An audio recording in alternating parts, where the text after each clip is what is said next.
أما بعد أعوذ بالله من الشيطان الرجيم بفضل بسم الله الرحمن الرحيم وإذا بشر أحدهم بالأنثى ظل وجهه مسودا وهو كبير صدق الله العلي العليم. அளவற்ற அருளாளனும் நிகரற்ற அன்புடையவனுமாகிய அல்லாஹ்வின் திருப்பெயரை கூறி ஆரம்பம் செய்கிறேன். எல்லா புகழும் புகழ்ச்சியும் அல்லாஹ் ஒருவனுக்கே உரித்தாகட்டுமாக. கண்ணியத்திற்குரிய அல்லாஹ்வின் நல்லடியார்களே, அல்லாஹ்வினுடைய அருள் கிருபை ரஹ்மத்தை கொண்டு இன்று 14 நோன்புகளை நிறைவு செய்துவிட்டு 15வது தராவீஹை தொழுதுவிட்டு அமர்ந்திருக்கின்றோம். அல்லாஹ் தஆலா நாம் நோக்கக்கூடிய நோன்புகளையும் கேட்கக்கூடிய துஆக்களையும் நாம் செய்யக்கூடிய எல்லா நல்லமல்களுக்கும் பரிபூர்ணமான நிரப்பமான கூலியை தருவானாக. மேலும் இந்த தராவீஹ் தொழுகைகளை சிரமங்களை சகித்து கொண்டு தொழுகக்கூடிய நம் அனைவருக்கும் அல்லாஹ் தஆலா பரிபூர்ணமான உடல் ஆரோக்கியத்தையும் பரிபூர்ணமான நன்மையையும் தந்தொருள் புரிவானாக. கண்ணியத்திற்குரிய அல்லாஹ்வின் நல்லடியார்களே, இன்னைக்கு காலையில் ஒரு மாற்று மத சகோதரர் அவர் என்ன செய்கிறாருன்னா, நம்மள்கிட்ட ஒரு விஷயம் கேட்குறாரு. இந்த ரமலானுடைய காலங்களில் நீங்கள் இந்த மாதிரி தராவீஹை தொழுதுட்டு பயான் பண்ணுறீங்கல்ல, அது தெளிவாகவே பேசுகிறாப்புல. அப்படி சொன்ன உடனே நமக்கு மனசுக்குள்ள என்ன இது, ஒருவேளை நம்ம ஜமாத்து தலைவர் அச்சப்படுற மாதிரி யாருக்கும் அவங்களுக்கு சிரமங்கள் ஏற்பட்டு போச்சோ அப்படின்னு மனசுக்குள்ளே தோணுச்சு. அப்போ அவர் சொல்லுவார், ரொம்ப அற்புதமான விஷயங்களை நீங்கள் சொல்கிறீங்க, நாங்கள் குடும்பத்தோடு வெளியில் உட்காந்து கேட்குறோம் அப்படின்னு கேட்கும்போது மனசுக்கு ரொம்ப மகிழ்ச்சியாக இருந்துச்சு. எப்போவுமே நம்ம செய்யக்கூடிய நம்முடைய செயல்பாடுகள் மாற்று மத சகோதரர்களுக்கு சஞ்சலம் ஏற்படக்கூடாது அப்படின்ட்டு நம்ம ஜமாத் தலைவர் சொல்லிகிட்டே இருப்பாங்க. அதனால தான் காலையில் என்ன செய்வாங்க, அந்த சுபுவுக்கு முன்னாடி தஹஜ்ஜுடைய நேரத்தில் ரெக்கார்டிங் கிராத்து போடுறீங்கல்ல, அதோட கொஞ்சம் நேரம் போடுங்க, அது யாருக்கும் தூக்கத்தை டிஸ்டர்ப் பண்ணிடக்கூடாது, அது யாருக்கும் மனசுக்கு தொந்தரவாக இருந்துடக்கூடாது அப்படின்னு சொல்லுவாங்க. அது அவங்களுடைய உயர்ந்த இல்லை, மார்க்கமாக வந்து சொல்லித்தர்றது. நம்மளால யாருக்கும் எந்த விதமான சஞ்சலமும் ஏற்படக்கூடாது அப்படிங்கிற விஷயத்தில் நம்ம உறுதியாக இருக்கணும். அந்த அடிப்படையில் இந்த மாதிரி ஒரு செய்தியை கேட்கும்போது மனசுக்கு மகிழ்ச்சியாக இருக்குது. அவங்க மட்டும் இல்லை, எங்கள் தெருவில் எல்லாருமே இது சம்மந்தமாக என்ன செய்கிறாங்க, கேட்குறாங்க. ரொம்ப நல்ல விஷயம் சொல்கிறீங்க, ஏன் கூட கொஞ்சம் தான் சொல்லக்கூடாதா அப்படின்னு சொல்லும் போது ரொம்ப சந்தோஷமாக இருந்துச்சு. ஹைர் அல்ஹம்துலில்லாஹ். அல்லாஹ் தஆலா எல்லா மக்களுக்கும் ஹிதாயத்தை கொடுக்கட்டும். அன்பிற்குரிய பெருமக்களே, இன்னைக்கு குர்ஆன் ஷரீஃப் ஓதிக்கிட்டு இருக்கும் பொழுது ஒரு ஆயத்தை ஒன்று படித்தேன். என்ன ஆயத்து? وَإِذَا بُشِّرَ أَحَدُهُمُ الْأُنثَى ظَلَّ وَجْهُهُ مُسْوَدًّا وَهُوَ كَبِيرٌ. அவங்களுக்கு அந்த அரபிகள் அப்போ இருந்துச்சுல, அந்த ஆரம்ப காலத்தினுடைய அரபிகள், நபி ஸல்லல்லாஹு அலைஹி வஸல்லம் அவங்க வர்றதுக்கு முன்னாடி ஐயாமுல் ஜாஹிலியான்னு சொல்லுவாங்க, மடையர்கள் வாழ்ந்த காலம்னு அதுக்கு அர்த்தம். மூடத்தனமான முட்டாள்தனமான மூட பழக்க வழக்கங்களை கொண்ட ஒரு காட்டு மிராண்டி வாழ்க்கையை வாழ்ந்தவர்கள் அன்றைய காலத்து அரபிகள். அவங்கள்ட்ட எப்படி ஒரு மோசமான செயல் இருந்துச்சுன்னு சொன்னா, அவங்க குடும்பத்தில் பொம்பளை புள்ள பிறந்துச்சுன்னா போதும், பொம்பளை புள்ள பிறந்துச்சுன்னா அதை மிகப்பெரிய கேவலமா ரொம்ப ஒரு மோசமான என்ன செய்வாங்க, மோசமான சிந்தனையா எடுத்துக்கிடுவாங்க. அந்த குழந்தை பிறந்ததை தனக்கு பெரிய அவமானமா நினைப்பாங்க. அப்படி பிறந்துச்சுன்னு சொன்னா அன்றைய காலத்தினுடைய இருந்த அந்த காட்டரபிகள் என்ன செய்வாங்கன்னு சொன்னா, அந்த குழந்தைகளை உயிரோடு தோண்டி புதைச்சிருவாங்களாம். அப்படிப்பட்ட மோசமான அந்த காலத்துல தான் நபிகள் நாயகம் ஸல்லல்லாஹு அலைஹி வஸல்லம் அவங்க பிறக்கிறாங்க. நபி ஸல்லல்லாஹு அலைஹி வஸல்லம் அந்த பிறந்த அந்த சமயத்துல அது பெரிய ஒரு நற்செய்தியா சொல்லப்பட்டுச்சு. எப்படி சொன்னா, அவங்க பிறந்த அந்த நேரத்துல எங்கேயுமே பெண் குழந்தை பிறக்கலையா. ஏன் அப்படின்னா, நபி ஸல்லல்லாஹு அலைஹி வஸல்லம் பிறக்கக்கூடிய அந்த வேளையில எந்த பெண் குழந்தையும் உயிரோடு கொல்லப்படக்கூடாது என்பதற்காகவே என்ன செய்யப்படல, எங்கேயுமே பெண் குழந்தை பிறக்கவில்லை என்பதாகவும் பெருமக்கள் எழுதுவாங்க. இப்ப நபி ஸல்லல்லாஹு அலைஹி வஸல்லம் அவங்க வந்தாங்க. அன்பான பெருமக்களே, நபிகள் நாயகம் ஸல்லல்லாஹு அலைஹி வஸல்லம் இந்த துன்யாவுல தீனை நிலைநாட்டுவதற்கு பட்ட கஷ்டத்தை விட பெண் மக்களுக்குண்டான உரிமையை பெற்றுத் தருவதில் பட்ட கஷ்டம்தான் அதிகம். அந்த உரிமையை பெற்றுத் தருவதற்காக அவர்கள் போராடிய போராட்டம் கொஞ்சம் நெஞ்சமல்ல. அதனால பல எதிர்ப்புகளை சந்திச்சாங்க. ஏன்னா அரபிகளை பொறுத்தவரை அன்றைய காலகட்டத்தில் பெண் மக்கள் என்று சொன்னால் ஒரு போக பொருளாக, ஒரு காமத்தையும் இச்சத்தையும் தீர்த்து கொள்ளக்கூடிய கேவலமான பிறப்பாக தான் கருதப்பட்டார்கள்.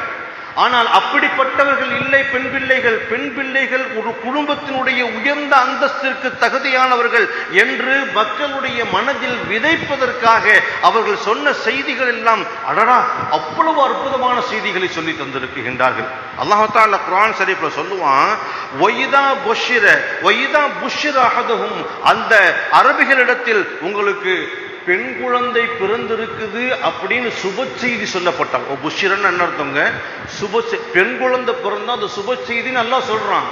அது சுப செய்தி அல்லாஹ் தஆலா அந்த அரபிகிட்ட சொல்லப்பட்டா, பில் உன்சா, பெண் குழந்தை பிறந்திருக்குன்னு சொல்லப்பட்டா, வல்ல வஜ்ஹு, அவங்க முகம் அப்படி கருத்து போயிருமா, முகம் கருத்து போய் முஸ்வத்தன் வஹுவ கபீர், கடுமையான கோபம் வந்துருமா அவங்களுக்கு. அந்த கோபத்துல அந்த என் கண்ணிலே காட்டாது, அந்த புள்ளை என் கண்ணிலே காட்டாது, கொண்டு போய் புதைச்சிரு என்று சொல்லக்கூடிய அளவிற்கு மோசமான வாழ்ந்தக்கூடிய அந்த காலகட்டத்தில் தான் பெருமானார் ஸல்லல்லாஹு அலைஹி வஸல்லம் இப்படி சொன்னாங்க. ஒரு குடும்பத்தில் முதல் தலைப்பிள்ளை பெண் பிள்ளையாக இருக்குமானால் அந்த குடும்பத்திற்கு மிகப்பெரிய சந்தோஷமான செய்தி. அந்த குடும்பத்தை அல்லாஹ் தஆலா பரக்கத்தாக ரஹ்மத்தாக ஆக்கி வைப்பான். அந்த குடும்பத்தில் இருக்கக்கூடிய ஒவ்வொருவருடைய உள்ளத்திலும் சந்தோஷம் ஏற்படும். அப்ப சஹாபாக்கள் எல்லாம் ஆசைப்பட்டாங்க, நமக்கு முதல் குழந்தை பொம்பளை புள்ள பிறந்துராதா, நமக்கு பொம்பளை புள்ள பிறந்துட்டா அவ்வளவு மகிழ்ச்சியா இருக்குமே அப்படின்னு நினைக்கக்கூடிய அளவுக்கு பெண் மக்களுடைய அந்தஸ்தை மக்களுடைய அந்த அரபிகளுடைய உள்ளத்தில் விதைத்தார்கள். அப்ப எந்த அளவுக்கு ஆசைப்பட்டாங்கன்னு சொன்னா, ஆசையை ஊட்டினாங்கன்னு சொன்னா, ஒருவருக்கு 3 பெண் பிள்ளைகள் இருக்குமானால் அவர் நிச்சயம் சுவர்க்கவாசி.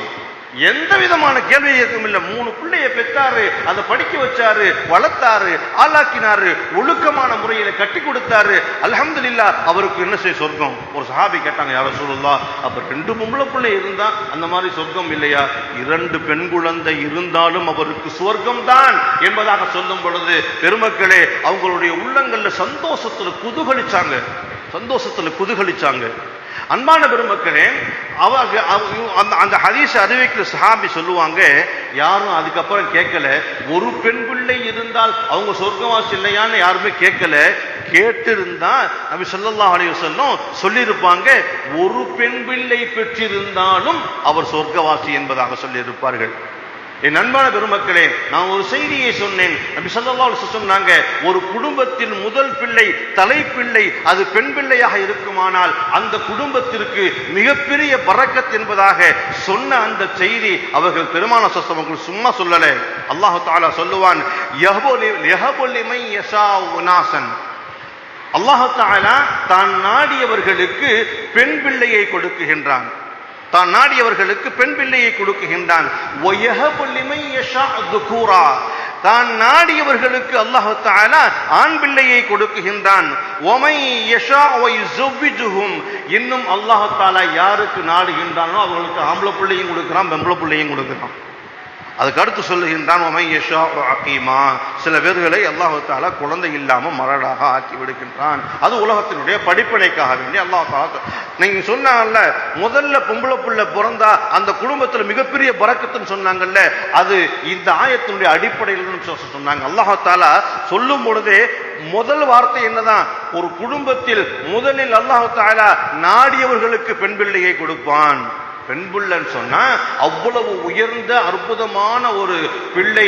அந்த குடும்பம் அவ்வளவு மிகப்பெரிய அந்தஸ்தை அடையும். அந்த குடும்பத்தில் அல்லாஹ் தஆலா பெரிய பரக்கத்தை கொடுப்பான். நீங்க பார்த்திருப்பீங்க, ஒருத்தருக்கு 5 பிள்ளை பொம்பளை பிள்ளையா இருக்கும், 6 பிள்ளை, 7 பிள்ளை, 8 பிள்ளை பொம்பளை பிள்ளை வச்சிருந்தவங்கலாம் நீங்க பார்த்திருப்பீங்க. அந்த 8 பிள்ளையாக இருந்தாலும் 5 பிள்ளைகளாக இருந்தாலும் சொல்லுவாங்க பழமொழி, 5 பெண் பிள்ளையை பெற்றெடுத்தால் அரசனும் ஆண்டியாவான் என்று. உண்மை அதுவல்ல, ஆண்டியும் அரசனாவான். 5 பிள்ளைகளையும் கொஞ்சமும் சிரமம் இல்லாமல் அழகான முறையில் கட்டி கொடுக்கக்கூடிய ஒரு திருமணம் முடிக்கிறது சாதாரணமான விஷயமாங்க? சாதாரணமான விஷயமா? 5 பிள்ளையை கட்டி கொடுத்துட்டு சாதாரணமா இருப்பாங்க. அது அல்லாஹ் தஆலா அவங்களுக்கு கொடுக்கக்கூடிய மிகப்பெரிய கிருபை. பொம்பளை புள்ள வீட்டுல அதிகமா இருக்குன்னு சொன்னா அந்த வீட்டுல அல்லாஹ் தஆலா அதுக்கு தகுந்த பரக்கத்தை கொடுப்பான். அது பரக்கத் என்பதாக, சுப செய்தி என்பதாக அல்லாஹ் தஆலா சொல்லக்கூடிய அந்த வார்த்தையை நாம் கவனத்தில் கொள்ள வேண்டும். பெருமக்களே, ஹஜ்ரத் அஹ்மத் இப்னு ஹம்பல் ரஹ்மத்துல்லாஹி அலைஹி அவங்களுக்கு ஒரு பொம்பளை புள்ள பிறந்துச்சு, சந்தோஷப்பட்டாங்க. ரெண்டாவது பொம்பளை புள்ள பிறந்துச்சு, சந்தோஷப்பட்டாங்க. மூணாவது பொம்பளை புள்ள பிறந்துச்சு, மகிழ்ச்சி கொண்டாங்க. நாலாவது பொம்பளை புள்ள பிறந்துச்சு, அதுக்கு சந்தோஷப்பட்டாங்க. அஞ்சாவது குழந்தை பிறந்துச்சு, என்ன குழந்தைன்னு கேட்டாங்க. அஞ்சாவதும் உங்களுக்கு குழந்தை புள்ள பொம்பளை புள்ள பிறந்திருக்குன்னு சொன்ன உடனே ரொம்ப சந்தோஷப்பட்டாங்க. அப்போ ஒருத்தர் கேட்டாரு, ஏங்க இந்த மாதிரி பொம்பளை பிள்ளையா பிறந்துகிட்டு இருக்கேன், உங்களுக்கு கொஞ்சம் கூட வருத்தம் இல்லையா அப்படின்னு கேட்கும்போது, இல்லை, நபிகள் நாயகம் ஸல்லல்லாஹு அலைஹி வஸல்லம் அவர்களுக்கும் அல்லாஹ் தஆலா பெண் குழந்தையை படுத்தான். அதே மாதிரி நபிமார்களுக்கெல்லாம் பெண் குழந்தை தான் அதிகமாக கொடுத்திருக்கிறான். பெண் குழந்தை பிறப்பது என்பது அல்லாஹ் தஆலாவினுடைய மிகப்பெரிய ஒரு சுன்னத்து, அல்லாஹ் தஆலாவினுடைய சுன்னத். அது அல்லாஹ் தஆலா கொடுக்கக்கூடிய பரக்கத். அது நான் அதை மிக பெருமையாக என்ன செய்யறேன், நினைக்கின்றேன். பெண் பிள்ளைகளுக்கு ரொட்டி துண்டை ஊட்டுவாங்களாம்.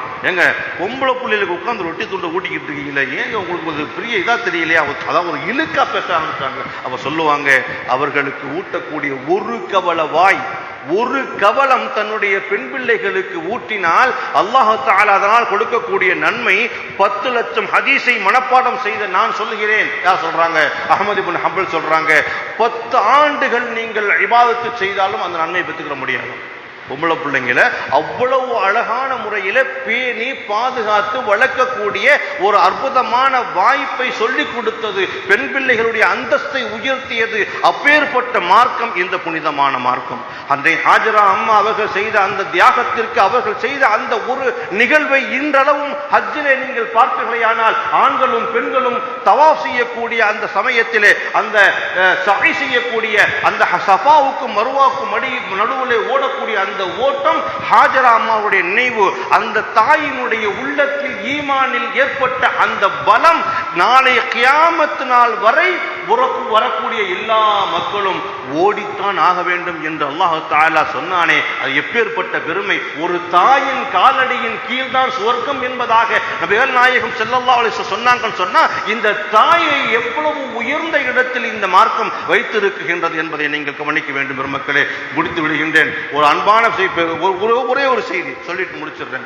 கைஸ் இப்னு ஆசிம் ரலியல்லாஹு அன்ஹு வந்து சொல்றாரு, யா ரசூலுல்லாஹ், நான் ஒரு பெரிய தப்பு செஞ்சுட்டேன், அறியாம காலத்துல நான் ரொம்ப பெரிய தப்பு செஞ்சுட்டேன். என்ன தப்பு செஞ்சீங்கன்னு கேட்கிறாங்க.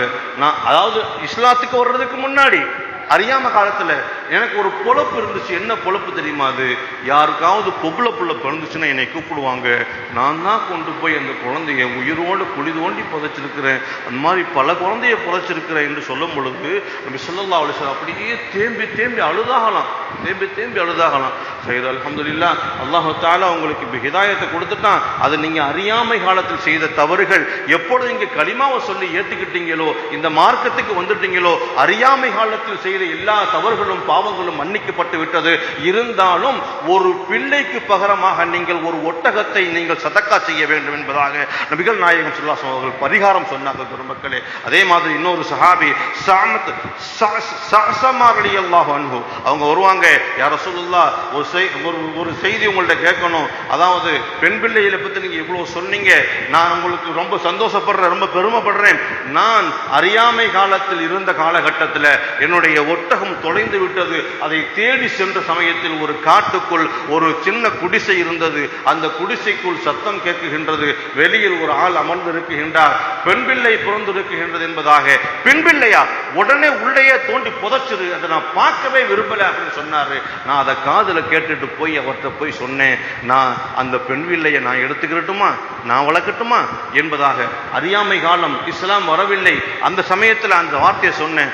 பெண் பிள்ளையை நீங்க நான் தர்றேன், நீ எனக்கு என்ன தருவ அப்படின்னு கேட்பேன். அட, நீ உயிரோட புதைக்க சொல்லிட்டு அப்புறம் நீ என்ன தருவேன்னு கேட்கிற? ஏதாவது தந்தா தான் தருவேன். என்னுடைய ஒட்டகத்தை தர்றேன். எத்தனை ஒட்டகம் தருவேன்? இப்ப என் கையில 2 ஒட்டகம் இருக்குது, 2மே கர்ப்பமாக இருக்கின்றது. அரபிகளுக்கு கர்ப்பமான ஒட்டகத்தை தவிர பிரியமான வேற எதுவுமே கிடையாது.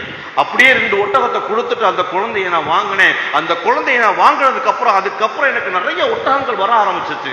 அதுக்கப்புறம் நான் என்ன செஞ்சேன், எங்கெல்லாம் பெண் குழந்தைகள் பிறக்குகின்றதோ அங்கெல்லாம் தேடி சென்று அந்த குழந்தைகளை வாங்கி வந்து வளர்த்து ஆளாக்கி இருக்குகின்றேன் என்று சொல்லி 360 பெண் பிள்ளைகளை நான் வளர்த்திருக்கும் சொல்லும் பொழுது அப்படியே கட்டி தழுவி அப்படி சந்தோஷப்பட்டாங்களாம். அல்லாஹ் தஆலா உங்களுக்கு எனக்கு என்ன நன்மைங்கும் போது மிகப்பெரிய ஹிதாயத்தை உங்களுக்கு அல்லாஹ் கொடுத்துட்டான். மிகப்பெரிய ஹிதாயத்து. முதல் ஹிதாயத்தை அல்லாஹ் உங்களுக்கு கொடுத்தது நீங்கள் இஸ்லாத்தை தழுவிய அற்புதமான நிகழ்வு, நீங்கள் செய்த அந்த செயலுக்கு என்பதாக சொல்லி காட்டினார்கள். இது போன்ற செய்திகள் சொல்லிக்கொண்டே செல்லலாம். பெருமக்களே, பெண்களை மதிக்க சொல்லி கொடுத்த இந்த அற்புதமான மார்க்கத்தை நாம் பின்பற்றுவதை நினைத்து பெருமை கொள்ள வேண்டும். அன்பான பெருமக்களே, அல்லாஹ் சுப்ஹானஹு வ தஆலா நம்முடைய பெண் மக்களுடைய அந்தஸ்து, ஆனால் இன்னைக்கு பெண் பிள்ளைகளுடைய சூழ்நிலையெல்லாம் மாறி போச்சு. பெண் பிள்ளையுடைய ஒழுக்கம் போச்சு, மார்க்கத்தினுடைய பிடிப்பு போச்சு, தொழுகை போச்சு. நான் சமீபத்தில் கேள்விப்பட்டேன், நம்ம இந்த தராவியா தொழுகை கூட நம்ம பிள்ளைங்க நம்மள்கிட்ட ஓதுன பிள்ளைங்க இஷா தொழுகை வர்றது இல்லையா, வீட்டில் எந்த தொழுகையும் தொழுகிறது இல்லை, இங்கே வந்து இஷா தொழுகை வர்றது இல்லை, தராவியாவுக்கு மட்டும் வர்றாங்க, தராவியா முடிஞ்சவன போயிடுறாங்க. அதை நீங்க சொல்லக்கூடாதான்னு சொல்லி என்கிட்ட கேட்குறான். அன்பிற்குரிய பெருமக்களே, அது வீட்டில் இருக்கவங்க தானே செய்யணும். பிள்ளைகளுக்கு அந்த தொழுகை நேரத்தில் தொழுக சொல்லணும், நீங்களும் தொழுகணும். நம்ம வீட்டில் தொழுகிறது இல்லை, அப்போ நம்ம பிறந்த பிள்ளை எப்படி தொழுகும்? அன்பான பெருமக்களே, நம்ம பெண் பிள்ளைகளை சரியான முறையில் போற்றி